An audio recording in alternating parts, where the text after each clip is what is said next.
કદાચ નિત્ય યમના જલના પાન ન કરી શકો, પણ નિત્ય યમનાષ્ટક કરો ને એ પણ યમુનાજીના પાન બરાબર જ છે. આ નિત્ય તમારું યમુના પાન છે. આપણે ત્યાં જેમ ચરણામૃત લઈએ આદિ લઈને આપણા દેહને અલૌકિકતા સિદ્ધ કરીને પછી ભગવત સેવામાં જઈએ, એમ જ શ્રી યમનાષ્ટકનો પાઠ કરો પછી આ દેહ ભગવત સેવાની પાત્રતા પ્રાપ્ત કરે છે. અને એટલા માટે નિત્ય વૈષ્ણવે યમનાષ્ટકનો પાઠ જરૂર કરવો. ચર્ચાઓ તો અનેકવિધ છે. ત્રિવિધ સ્વરૂપની ચર્ચા યમુનાજી માટે આવી. મહાપ્રભુજી યમનાષ્ટકમાં, કારણ કે યમનાષ્ટક અન્ય આચાર્યોએ પણ પૂર્વમાં લખેલા છે. શંકરાચાર્ય આદિના પણ યમનાષ્ટકો છે સંસ્કૃત સાહિત્યમાં. પણ એ બધા સ્તોત્રોમાં એ યમનાષ્ટકોમાં જે વર્ણન છે એ યમુનાજીના આધ્યાત્મિક સ્વરૂપનું વર્ણન છે.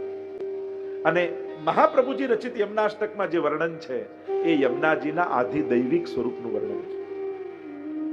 સહજમાં તમને સરળતામાં જો સમજાવું, શ્રી યમુનાજીને જે જલ પ્રવાહ સ્વરૂપે આપણે જોઈએ છે, નદી સ્વરૂપે જે જોઈએ છે, એ યમુનાજીનું આધિભૌતિક સ્વરૂપ છે. યમુનાજી એ પરમ પાવન તીર્થ રૂપ છે અને ત્યાં સ્નાન કરવાથી સમસ્ત પાપોમાંથી મુક્તિ મળે. આ જે તીર્થ ભાવના શ્રી યમુનાજીની રાખી અને યમુનાજીના સ્નાનપાન અને આચમન કરો, જેનાથી અમે પાપ મુક્ત થઈએ, એ જે દેવીનું સ્વરૂપ છે એ શ્રી યમુનાજીનું આધ્યાત્મિક સ્વરૂપ છે. અને ત્રીજું સ્વરૂપ શ્રી મહાપ્રભુજી જે આપણને સમજાવે છે યમનાષ્ટકમાં, નમત કૃષ્ણ તુર્ય પ્રિયામ. ઠાકોરજીની આ ચતુર્થ પ્રિયાને નમન કરો. આજ્ઞાર્થ છે નમત. ચતુર્થ પ્રિયા એટલે કે વ્રજમાં જે 4 યુથ ગોપીજનોના છે એમાં ચોથા યુથના અધિપતિ રૂપ સખી રૂપ જે યમુનાજી છે એ યમુનાજીનું આધિદૈવિક સ્વરૂપ કહેવાય. તો આપણે ત્યાં જે આરાધના યમુનાજીની છે એ આરાધના એ સખી સ્વરૂપ. એટલા માટે જ આપણે ત્યાં એવો ભાવ ચૈત્ર સુદ છઠ જે ઉત્સવ યમુનાજીનો માનીએ છે તો એક એવી ભાવના માનવામાં આવે છે કે સખી સ્વરૂપે જમનાવતા ગામમાં ભાનુ ગોપને ત્યાં શ્રી યમુનાજીનું એ દિવસે પ્રાગટ્ય થયું હતું. અને એટલા માટે ચૈત્ર સુદ છઠનો દિવસ આપણે યમુનાજીના પ્રાગટ્યનો દિવસ એક ભાવાત્મક રૂપે માનીએ છીએ કે સ્વયં યમુનાજી સખી સ્વરૂપે બ્રજમાં પ્રગટ થયા. મહાપ્રભુજી તો સુબોધની આદિમાં પણ આજ્ઞા કરે છે, ભાગવતાલ પ્રકરણ આદિમાં પણ આજ્ઞા કરે છે. ભક્તિ હેતુસ્તુ યમુના, ભક્તિના હેતુ રૂપ યમુનાજી છે. જ્યારે મહાપ્રભુજી આ આધિદૈવિક સ્વરૂપના દર્શન યમુનાજીના કર્યા, કેવા દર્શન કર્યા કે સાક્ષાત સ્મરપિતુ શ્રીયમ બિભ્રતિમ, સાક્ષાત ઠાકોરજીની શોભાને ધારણ કરીને યમુનાજી પધાર્યા છે. જાણે એમ લાગે કે જાણે સાક્ષાત પ્રભુ જ છે. શ્રી યમુનાજીના સ્વરૂપની તો ઘણી બધી ગહન ચર્ચાઓ છે. અત્યારે એ પ્રધાન વિષય રૂપે યમનાષ્ટક નથી એટલે એનું બહુ ઊંડાણથી એની ચર્ચા નહીં કરીએ. પણ શ્રી મહાપ્રભુજીને દર્શન થયા, સાક્ષાત પ્રભુ જ પધાર્યા.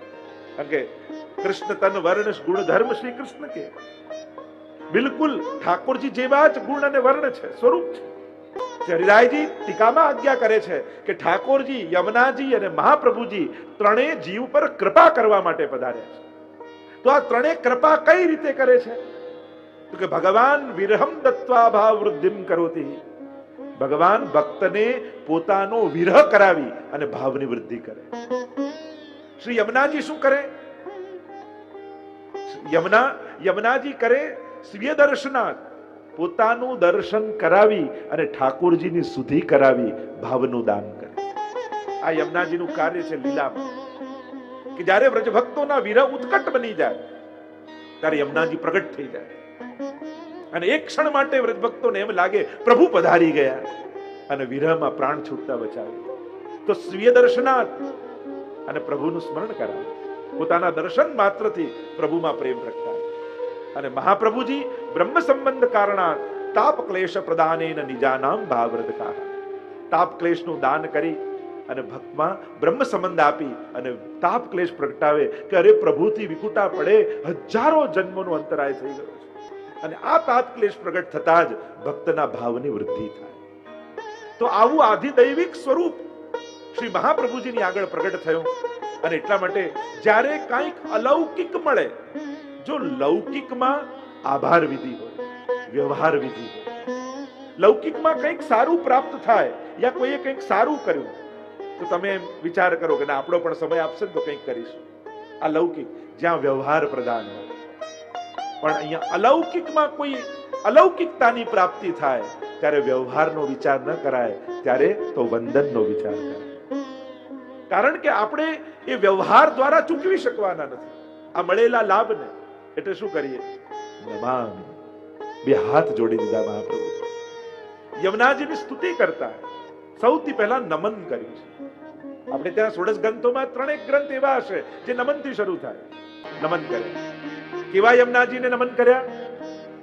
સકલ સિદ્ધિના હેતુ એવા શ્રી યમુનાજીને નમન કર્યા. અને કઈ રીતે નમન કર્યા? મુદા, પ્રસન્નતાપૂર્વક.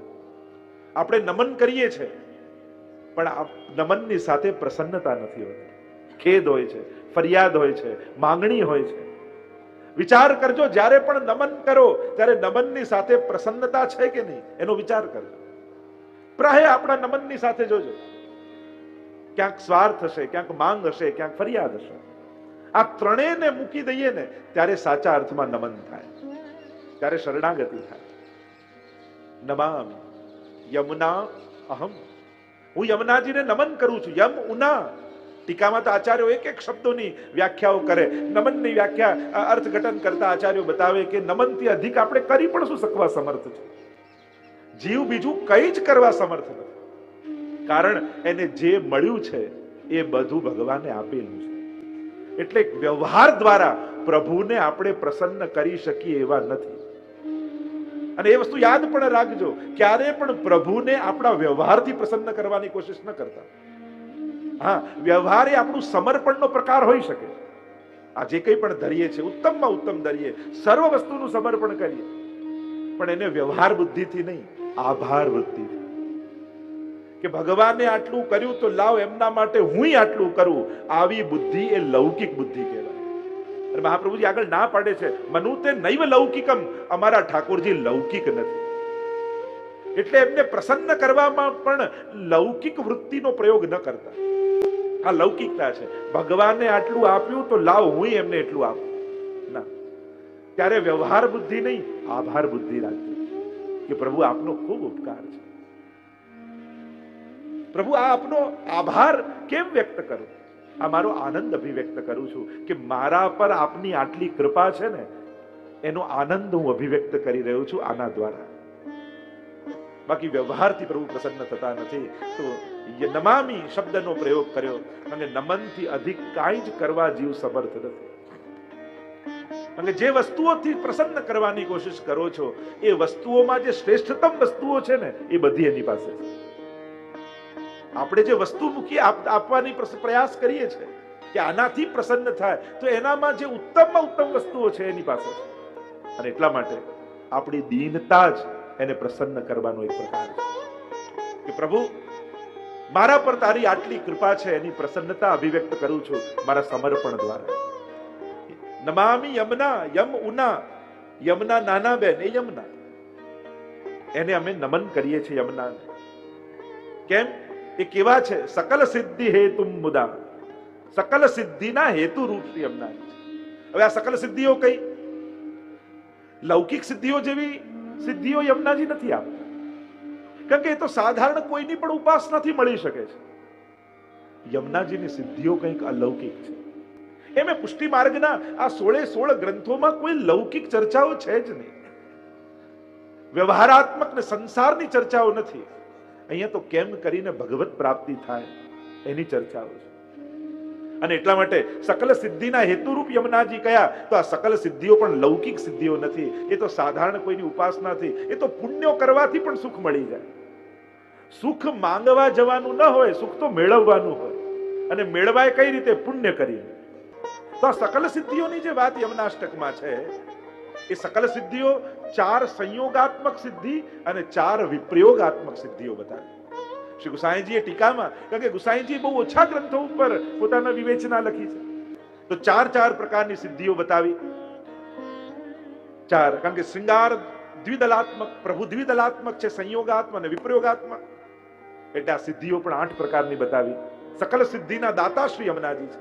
તો સંયોગાત્મક સિદ્ધિ બતાવતા પહેલી સિદ્ધિ શ્રી યમુનાજી દાન કરે છે ભક્તને. તમે યમુનાષ્ટકનો પાઠ કરો, શ્રી યમુનાજીની કૃપા તમારા ઉપર થાય તો આ 8 પ્રકારની સિદ્ધિ તમને મળે. પહેલી સિદ્ધિ કઈ? અલૌકિક સાક્ષાત ભગવત સેવો ઉપયોગી દેહની પ્રાપ્તિ યમુનાજી તમને કરાવે. અલૌકિક દેહ પ્રાપ્ત થાય, જેમાં દેહના જે વિકારો છે એ વિકારો ભગવત સેવામાં બંધન રૂપ ન થાય એવો અલૌકિક દેહ તમને મળે. અને એટલા માટે ઘણીવાર દેહના પ્રતિબંધો આવે, બને તો યમુનાષ્ટકનો પાઠ કરવો, 41 પદના પાઠ કરવા. શ્રી યમુનાજીની કૃપાથી તમારા દેહના બંધનો કમથી કમ સેવા કરતા હશો ત્યારે તો નહીં જ નડે. અને ઘણા વૈષ્ણવને આપણે એવા જોઈએ છે કે એમ બહાર દેખાતું ન હોય, ચાલી ન શકતા હોય, પણ સેવામાં જાય તો દોડવા લાગે, દેખાવા લાગે, બધું થાય, બહુ સહજ થઈ જાય. પણ પાછા લૌકિકમાં આવે તો પાછું બધું બંધનરૂપ થઈ જાય. યમુનાજી કૃપા કરે છે. સૌથી પહેલી સિદ્ધિ કઈ? આવા અલૌકિક દેહની પ્રાપ્તિ જીવને થાય. બીજી સિદ્ધિ આજ્ઞા કરતા કહ્યું, ભગવદ લીલાનું અવલોકન પ્રાપ્ત થાય.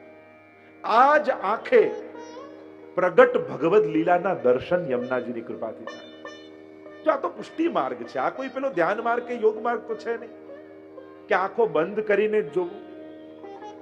પુષ્ટિ માર્ગની શરત એ જ છે પ્રભુ સાથે ભક્તની કે મારે તો આ જ આંખે આપને જોવા છે. અહીંયા પુષ્ટિ માર્ગમાં ઉદ્ધારના વાયદા નથી કે મર્યા પછી આ લોક મળશે, ના નિકુંજ મળશે, ના અહીંયા જશો. જો મર્યા પછી જ મળવાનું હોય તો ભગવાન મેળવવાનો સૌથી સહેલો રસ્તો કે મરી જાઓ. સૌથી સહેલો રસ્તો એ જ તો ભગવાન મેળવવાનો. તો મરીને ક્યાં ભગવાન પાસે જવું છે? આપણે તો જીતા જીવંત આજ દેહથી આજ આંખે મારા ઠાકોરજીના દર્શન કરવા છે. મારે તો આજ હાથે એને ગોદમાં લેવો છે. મારે જ આ જીવાથી એની સુધારના અનુભવ કરવા છે. આજ કર્ણથી એની વેણુનો નાદ સાંભળવો છે. આપણે તો આ જ ઇન્દ્રિયોને અલૌકિક બનાવી અને આ જ ઇન્દ્રિયોથી એનો અનુભવ શબ્દ, સ્પર્શ, રૂપ, રસ, ગંધ આ 5 રીતે ભગવાનને માણવા છે. આ પુષ્ટિ માર્ગની ફલશ્રુતિ છે. મર્યા પછી ક્યાંક પહોંચો એ પુષ્ટિ માર્ગનું ફલ નથી. જીતા જીવંત આ જ દેહથી ભગવદ રસનો અનુભવ કરી લેવો એ જ પુષ્ટિ માર્ગનું ફલ છે. અને એ ફલ માટે આ અલૌકિક નેત્રોનું દાન શ્રી યમુનાજી કરે, જેનાથી ભગવદ લીલાના દર્શન થાય. કિશોરીબાઈ પર કેવી કૃપા યમુનાજીએ કરી એની કથા આપણે બધા જ જાણીએ છીએ, તેમાં નથી જતો, પણ તનુ નવત્વ અને અલૌકિક સામર્થ્ય યમુનાજી આપે છે. ત્રીજી સિદ્ધિ બતાવતા શ્રી યમુનાજીને કહી કે ભગવદ લીલાનો અનુભવ યમુનાજી કરાવે. આ ત્રીજી સિદ્ધિ. પેલામાં નેત્રોથી દર્શન, અને હવે ત્રીજી સિદ્ધિમાં આજ્ઞા કરતા કહ્યું કે કેવલ દર્શન નહીં પણ તમારો ભગવદ લીલામાં પ્રવેશ યમુનાજી કરાવી. કેવલ રાસલીલાના દર્શન નહીં પણ રાસલીલાનું તમે અંગ બની જાઓ એવી કૃપા શ્રી યમુનાજી કરે છે. અને એટલે તો ભાગવતજીમાં પણ બહુ સુંદર ચર્ચા આવી. જ્યારે કાત્યાયની વ્રત ગોપીજનોએ કર્યું એટલે ત્યારે ભાગવતજીમાં સુખદેવજી ગોપિકા શબ્દનો પ્રયોગ કરે છે કે આ ગોપિકાઓ કાત્યાયની વ્રત કરી રહી છે.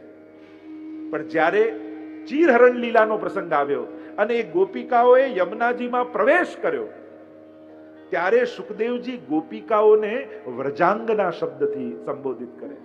આ વ્રજાંગનાઓ છે. કેમ વ્રજાંગના? કારણ કે ગોપીમાંથી વ્રજાંગના બની તો હવે રાસલીલાનો અધિકાર એને મળશે. તો કે ગોપીમાંથી વ્રજાંગના એટલે શું? તો કે ગોપી હતી, યમુનાજીમાં પ્રવેશ કર્યો એટલે યમુનાજીનું એક નામ છે વ્રજા, અને યમુનાજીમાં પ્રવેશ કર્યો એટલે વ્રજાંગના થઈ ગઈ. એટલે કે યમુનાજીએ એમનો અંગીકાર કરી એમને પોતાના અંગરૂપ બનાવી દીધા. એટલે કે દરેક ગોપીના હૃદયમાં હવે યમુનાજી બિરાજમાન થઈ ગયા. એટલે હવે ગોપીઓને રાસનો આનંદ મળશે. જ્યાં સુધી યમુનાજીએ પ્રવેશ નહોતો કર્યો, યમુનાજીના અંગરૂપ નહોતા બન્યા. કારણ કે આ તો પુષ્ટિ માર્ગ છે. મર્યાદા માર્ગમાં સ્વીકાર હોય અને પુષ્ટિ માર્ગમાં અંગીકાર હોય. જેમ તમને કોઈ હાથમાં પેંડો આપે તમે સ્વીકાર કરો, પણ જરૂરી નથી કે તમે ખાઓ, કોઈને આપી પણ દો, ફેંકી પણ દો, મૂકી પણ દો. સ્વીકારમાં બધી સંભાવના થાય, પણ એ જ પેંડો મુખમાં મૂકી દીધો તો એ તમારા અંગરૂપ બની ગયો કે આને કહેવાય અંગીકાર. અંગરૂપ થઈ જવું, તદરૂપ થઈ જવું. અને જ્યારે યમુનાજીમાં ગોપીજનો પધાર્યા એટલે વ્રજાંગના બન્યા. હવે એમને રાસનો અધિકાર. તો યમુનાજીની ચોથી સિદ્ધિ બતાવતા કહ્યું, ત્રીજી સિદ્ધિ ભગવદ લીલાનો અનુભવ યમુનાજી કરાવે, એ સ્વયં ભગવદ લીલામાં પ્રવેશ કરાવે. હેત કરી દેત શ્રી યમને વાસ કુંજે और रूप देत आप जैसी. 41 પદમાં તો ઘણી ચર્ચા કરી શકાય કે યમુનાજી કેવી કૃપા ભક્તો ઉપર કરે છે. આમ ત્રીજી સિદ્ધિ ભગવદ લીલાનો અનુભવ. ચોથી સિદ્ધિ યમુનાજીની છે સંયોગાત્મક 4 સિદ્ધિમાં ચોથી સિદ્ધિ બતાવતા કહ્યું સર્વાત્મ ભાવની સિદ્ધિ યમુનાજી કરાવે. ઠાકોરજીમાં સર્વાત્મ ભાવ સિદ્ધ થાય. સર્વાત્મ ભાવ એટલે મર્યાદા માર્ગી સર્વાત્મ ભાવ અને પુષ્ટિ માર્ગી સર્વાત્મ ભાવ, આ બંનેમાં ફરક છે. મર્યાદા માર્ગી સર્વાત્મ ભાવ એટલે સર્વમાં આત્મભાવ થવો, એક જ આત્મા સર્વમાં વ્યાપ્ત છે એ અનુભવ થવો, એ મર્યાદા માર્ગી સર્વાત્મ ભાવ છે. એ દરેકમાં એક આત્મા દેખાવી. પણ પુષ્ટિ માર્ગી સર્વાત્મ ભાવ એટલે સર્વ ભાવો આત્મા પરક, પરમાત્મા પરક થવા, એ પુષ્ટિ માર્ગી સર્વાત્મ ભાવ છે. સર્વદા સર્વભાવે ન ભજનીય વ્રજાદિપ સસ્યાયમેવ ધર્મો હિ નાન્ય ક્વાપી કદાચ. ઘણી ઘણી યમનાષ્ટકમાં અદ્ભુત ચર્ચાઓ સર્વાત્મ ભાવ આદિની આવી. તો સર્વાત્મ ભાવની સિદ્ધિ શ્રી યમુનાજીની કૃપાથી થાય, એ સર્વ ભાવો પ્રભુ પરક થઈ જાય. તો આ 4 સંયોગાત્મક સિદ્ધિઓ છે અને 4 વિપ્રયોગાત્મક સિદ્ધિની ચર્ચા કરી. જેમ વિરહ અવસ્થામાં ભગવદ આવેશ વાળા દેહની પ્રાપ્તિ યમુનાજી કરાવે, દિવ્ય ચક્ષુ આપે જેથી અંતર આત્મામાં જ સર્વ ભગવદ લીલાઓના દર્શન થવા લાગે આ વિરહ અવસ્થામાં. ત્રીજું કહ્યું પ્રભુના ભાવાત્મક સ્વરૂપ વડે ભાવાત્મક રસાનુભવ શ્રી યમુનાજીની કૃપાથી થાય. અને 8મી સિદ્ધિ વિરહાત્મક કહી, વિરહ થતા સર્વત્ર ભગવત દર્શન થવા લાગે. આમ 8 સિદ્ધિ શ્રી યમુનાજી આપે છે. તો એવા શ્રી યમુનાજીને હું નમન કરું છું. નમોસ્તુ યમને સદા. એ યમુનાજી આપને સદાય નમન હો. આપ કેવા છો? નમોસ્તુ યમને સદા તવ ચરિત્રમત્યદ્ભુતમ. આપનું ચરિત્ર તો અતિ અદ્ભુત છે. અદ્ભુતતા શું છે? ટીકામાં આચાર્યો કહે અસાધનમ સાધનમ કરોતિ ઇતિ અદ્ભુતમ. અસાધનને પણ જે સાધન માનીને સ્વીકારી લે એને કહેવાય અદ્ભુત ચરિત્ર. શિશુપાલે 100 ગાળો ભગવાનને આપી. ભગવાન એમ વિચાર કર્યો, અરે તે મને 100 વાર યાદ કર્યો, લાવ તારો ઉદ્ધાર કરી. આ અદ્ભુતતા કહેવાય. બાકી ક્યાં એવું સાંભળ્યું કે ભગવાનને 100 વાર અપશબ્દ બોલો તો ભગવાન કૃપા કરે, ઉદ્ધાર કરે? તો પછી 1008 નામની જગ્યાએ પછી 1008 આ છપાય. ક્યાં એવું સાંભળ્યું? પણ આ અદ્ભુતતા. અજાણે અધર્મી નાહી ગયો તો એ માએ કર્યો ઉદ્ધાર. અરે કોઈ કેવલ નહાવા માટે, કોઈને તરસ લાગી હોય અને જલપાન કરવા માટે પાન કરી લે તો યમુનાજી એમ વિચાર કરે કે તે મારો પાન કર્યા છે, તને હવે યમ યાતના નહીં થાય. આ અદ્ભુતતા કે જીવે વિચાર્યું ન હોય ને ભગવાને સ્વીકારી લે, એનું નામ અદ્ભુતતા. આપણે કાંઈ કરવાનું વિચાર્યું ન હોય, કલ્પના ન હોય, અને છતાંય એમ કહેતા ને કે એક વ્યક્તિ એના પ્રેમિકા સાથે મંદિરની પાછળની દિવાલમાં બેઠો હતો ને એને પાન ખવડાવવા ચૂનો લગાવતો હતો પાનમાં, અને પાનમાં ચૂનો લગાડ્યો, થોડો બચ્યો, મંદિરમાં તિરાડ હતી એમાં ચૂનો ભર્યો તોય ભગવાને ઉદ્ધાર કરી દીધો. આ અદ્ભુતતા કહેવાય કે એને વિચાર્યું ન હોય ને ભગવાન સ્વીકાર્યું. તવ ચરિત્રમત્યદ્ભુતમ ન જાતુ યમયાતના ભવતિ તે પયપાનત. અને જે આપનું પાન કરે એને ક્યારેય યમયાતના થતી નથી. આ સ્વયં મહાપ્રભુજીનું વચન છે. યમના પાનનું આ ફલશ્રુતિ છે. ન જાતુ યમયાતના ભવતિ તે, કારણ કે આ જલના પાન નથી, પય પાન. એમ પય એટલે દૂધ. કારણ કે જે યમના પાન કરે, યમુનાજી એમ ન માને કે આને મારા જલના પાન કર્યા. યમુનાજી તો તમને એ રીતે જ પીવડાવે જેમ એક માં પોતાનું દૂધ પોતાના બાળકને પીવડાવતી. પીનારનો ભાવ કદાચ જુદો હોઈ શકે, પણ પીવડાવનારનો ભાવ ક્યારે નાનો નથી હોતો.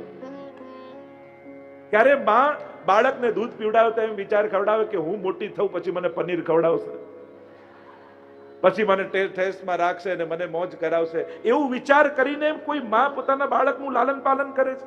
ક્યારે નહીં. એ તો એના માતૃત્વનો આનંદ માણતા માણતા પાલન કરતી હોય છે. એમ ભગવાન જ્યારે પણ તમને આપે ને ત્યારે ક્યારે એટલા માટે નથી આપતા કે યાદ રાખે કે આએ મને એક દિવસે આપશે. એ તો પોતાની ભગવત્તાનો આનંદ લેવા માટે કૃપા કરતો હોય છે.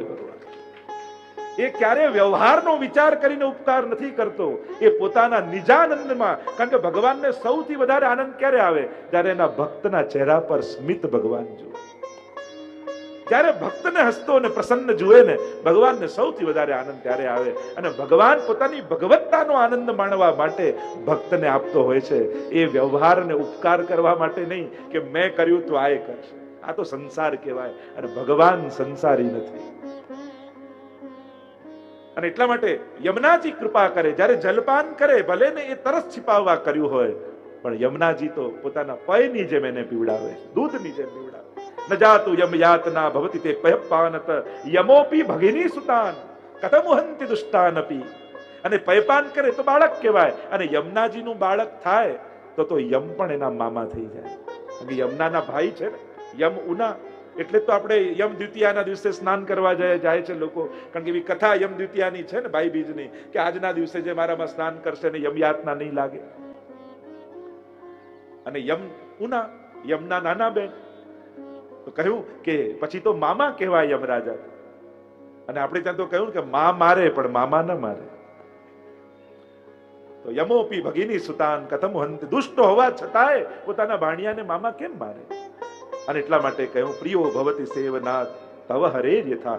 ગોપિકા પ્રિયાની જેમ સેવાયેલા આપ છો એમ કહીને આગળ મહાપ્રભુજી ગાન કરતા કહે, મમાસ્તુ તવ સન્નિધૌ, તમારું સાનિધ્ય પ્રાપ્ત થાય. તનુ નવત્વ મેતાવતા, અને આપના સાનિધ્યથી તનુ નવત્વનું દાન કરનારા આપ છો. એક છે નવતનુ અને બીજું છે તનુ નવત્વ. એક છે સાનુભાવ અને બીજું છે, આપણે ત્યાં બે પ્રકારની ભાવના કહી, એક છે સેવાની માનસી અને બીજું છે માનસી સેવા. બંનેમાં ફરક છે. તનુ નવત્વ અને નવતનુ. તો તનુ નવત્વની પ્રાપ્તિ આપ કરાવનારા છો. અને આપની લાલના હો અતોસ્તુ તવ લાલના સુરધુની પરમ સંગમાત. એ સુરધુની એ ગંગાજીના સંગમ આપને થયા અને સકલ સિદ્ધિના દાત્રી થયા.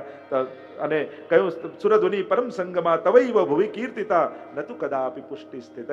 અને આપના સંગમને કારણે ગંગાજી પણ પુષ્ટિમાં સ્વીકૃત થયા, સિદ્ધિને આપનારા થયા. પણ આપના સંગમ વગર તો ક્યારે ન થાત. એમ કહીને આગળ મહાપ્રભુજી આજ્ઞા કરતા કહે, સ્તુતિમ તવ કરોતિ કહ. આપની સ્તુતિ કોણ કરી શકે? કમલજા સપત્ની પ્રિય, હે લક્ષ્મીના સપત્ની, હે પ્રિયા, આપની સ્તુતિ કોણ કરી શકે? હરે યદનુ સેવયા ભવતી સૌખ્યમાં મોક્ષત. પ્રભુની સાથે ભજવાથી મોક્ષ સુધીનો અધિકાર. લક્ષ્મીજી પ્રભુ નારાયણની સેવા કરો તો મોક્ષ સુધીની પ્રાપ્તિ થાય. પણ ઇયમ તબ કથાધિકા, આપની કથા તો અધિક છે. આપની સેવાથી તો કંઈક અધિકની પ્રાપ્તિ થાય છે. સકલ ગોપિકા સંગમ સ્મર શ્રમ જલાણુભી સકલ ગાત્ર જય સંગમ. આપના સંગમથી શું થાય? તો કે રોજ ઠાકોરજી રાસ કરી અને એમને જ્યારે રાસ કરીને શ્રમિત થાય ત્યારે ગોપીજનો સાથે યમુનાજીમાં પધારે. અને યમુનાજીમાં પધારે ત્યારે પ્રભુના મસ્તક ઉપર શ્રમબિંદુ પ્રગટ થયા હોય. અને પ્રભુ તો રસો વહી સહ છે. રસ સિવાય પ્રભુમાં બીજું કંઈ છે જ નહીં. આનંદ સિવાય બીજું પ્રભુમાં કંઈ છે જ નહીં. અને આનંદાત્મક ભગવદ રસાત્મક એ શ્રમ બિંદુઓ શ્રી યમુનાજીમાં ઠાકોરજી નિત્ય પધરાવે. અને જ્યારે આપણે યમુનાજીમાં જઈએ તો યમુનાજીમાં બિરાજમાન ભગવદ રસનો સકલ ગાત્ર જય સંગમ, રૂવાડા રૂવાડા સાથે આપણો સંગમ થાય. એવી યમુનાજીની કથા અધિક છે, કંઈક વિશેષ છે. એમ કહેતા છેલ્લે મહાપ્રભુજી 9મા શ્લોકમાં આ યમુનાષ્ટકની ફલશ્રુતિ ગાન કરતા આજ્ઞા કરે. ફલશ્રુતિ બતાવી 9મા શ્લોકમાં, તવાષ્ટકમિદં મુદા પઠતિ સૂર સૂતે સદા. સૂર સૂતે સદા, સદા એનો પાઠ કરે છે. ઘણી વાર લોકો પૂછે, રાતના યમુનાષ્ટક કરાય, બપોરે યમુનાષ્ટક કરાય, ત્યાં યમુનાજીની આરતી થઈ ગયા પછી યમુનાષ્ટક કરાય? પઠતિ સૂર સૂતે સદા. છોડવું હોય તો પૂછવું, કરવામાં પૂછવાની જરૂર જ નથી. તસ્માત સર્વાત્મના નિત્યમ શ્રી કૃષ્ણ શરણમ મમ વદદ્ભિરેવ સતતમ. મહાપ્રભુજીની આજ્ઞા છે સતત કરતા જ રહેવું. મહાપ્રભુજી કહે છે કે ગાયના શિંગડા પર રાઈનો દાણો જેટલી વાર રહે એટલી વાર પણ જો ભગવાન ભૂલાય તો કલયુગ પ્રવેશ કરી જાય. એટલા માટે સ્તોત્ર પાઠ આદિ કદાચ યાદ ન રહે પણ ભગવાનને નહીં ભૂલવા. સતત સ્મરણ એનું ચાલતું રહેવું જોઈએ. તવાષ્ટકમિદં મુદા પઠતિ સૂર સૂતે સદા. 5 ફળ બતાવ્યા. સમસ્ત દુરિતક્ષયો, સમસ્ત પાપોનો નાશ થાય. પાપ કૃપાને આડે નથી આવતા, પાપ આપણા સાધનને આડે આવે છે. કોઈ પાપ કૃપા કરતા ભગવાનને રોકી શકતું નથી. પણ આપણા પાપો આપણને માળા ફેરવતા રોકી શકે, આપણને સેવા કરતા રોકી શકે. ક્યાંક આપણી સાધનને આડે આવી શકે આપણા પાપ. જો પુણ્યો કરવા હોય ને તો એ ગયા જન્મના પુણ્યો હોવા જોઈએ. કોઈ ધંધો કરે તો ધંધો કરવા થોડી મૂડી તો જોઈએ કે નહીં? થોડી ઘરની મૂડી કાઢો તો કંઈક નવું કમાવાય. એમ જેના જીવનમાં ભેગા થયેલા પુણ્યો હોય ને એ જ નવા પુણ્યો કરી શકે છે. આ સત્સંગમાં તમે મનોરથી થાઓ, કથા કરાવો, આ બધું કરાવો, એનું કારણ એ કે તમે પહેલા આ બધું કરી ચૂકેલા છો. આ બધા તમારા પુણ્યો ભેગા થયેલા છે, જેથી તમારા મનમાં મનોરથો જાગે છે કે આ કરીએ, આ કરીએ, આ કરીએ. આ એમને ઈચ્છાઓ ના આવે. 16 ગ્રંથ શું કરશે તમારા જીવનમાં? કામનાઓથી તમને ઉઠાડી અને ભાવનાઓ સુધી પહોંચાડી દેશે. અત્યારે આપણું જીવન કામનાઓમાં ગ્રસિત છે, કામનાઓમાં બંધાયેલા છીએ, અને એમાંથી કાઢી એ જ કામનાઓને ભાવનાઓમાં પરિણમિત કરી દેશે. પછી તો ભાવનાઓ જાગશે, કામનાઓ નહીં રહે. પછી તો આમ કરવું, ઠાકોરજીને આમ લાલ લડાવું, આવો મનોરથ કરું. અને ભાવનાઓ બધાને આનંદ આપે, કામનાઓ એકને આનંદ આપે. જેની કામના હોય એને આનંદ આપે, પણ ભાવના કરીએ ને, એક હૃદયમાં જાગેલી ભાવના અનેકને આનંદ આપનારી થઈ જાય. તો સમસ્ત દુરિત ક્ષયો ભવતી વયે મુકુંદે રતિ, ભગવાનમાં પરમ પ્રેમ જગાવે. તયા સકલ સિદ્ધયો, સકલ સિદ્ધિનું દાન ઠાકોરજી કરે. મુરરી પુષ્ટ સંતુષ્ટતિ, ઠાકોરજીને પ્રસન્નતાનું કારણ બને. તમે યમનાષ્ટક કરો ને ત્યારે ઠાકોરજી બહુ રાજી થાય, બહુ પ્રસન્ન થાય. પ્રભુને પ્રસન્નતા થાય છે યમનાષ્ટક કરે ને. અને સ્વભાવ વિજયો ભવે, સ્વભાવ પર વિજય થાય. અનેક અનેક અર્થો આચાર્યો તો ટીકામાં બતાવ્યા. જીવનો સ્વભાવ, કારણ કે જીવા સ્વભાવ તો દુષ્ટાહ દોષ ભાવાય સર્વદા. આગળ બાલબોધ આવશે ત્યાં મહાપ્રભુજી કહે આ જીવનો સ્વભાવ કેવો છે? દુષ્ટ છે. દુષ્ટ એટલે ઈષ્ટથી દૂર જનારો સ્વભાવ છે. ઈષ્ટથી દૂર એ જ દુષ્ટ. પોતાના કલ્યાણથી દૂર જાય એ દુષ્ટ. આવો સ્વભાવ છે માણસનો. કારણ કે માણસની તકલીફ એ છે, એને સુખ દેખાય છે, સુખ સમજાય છે, પણ કલ્યાણ શેમાં છે, હિત શેમાં છે, એ દેખાતું નથી ને સમજાતું નથી. આ જેનું સૌથી મોટું અજ્ઞાન છે. તો અહીંયા કહ્યું સ્વભાવ વિજયો ભવે. એક તો જીવનો સ્વભાવ સુધરે, બીજું ભગવાનનો સ્વભાવ બદલી નાખે યમુનાજી, જે મુક્તિ આપવામાં ઉદાર છે અને ભક્તિ આપવામાં કંજૂસ છે. આવો સ્વભાવ ભગવાનનો છે. પ્રભુ જલ્દી કોઈને ભક્તિ નથી આપતા, મુક્તિ છૂટતી આપતા. યમુનાજીનું આરાધન કરો તો ઠાકોરજી ભક્તિના દાતા બની જાય. અનેક અનેક અર્થો. સ્વભાવ વિજયો ભવેત વદતિ વલ્લભ શ્રી હરે, એમ શ્રી વલ્લભ કહે છે. એમ કહી યમનાષ્ટકને આપણે પૂર્ણ કરીએ. એવા શ્રી મહાપ્રભુજી રચિત શ્રી યમનાષ્ટક સંપૂર્ણમ.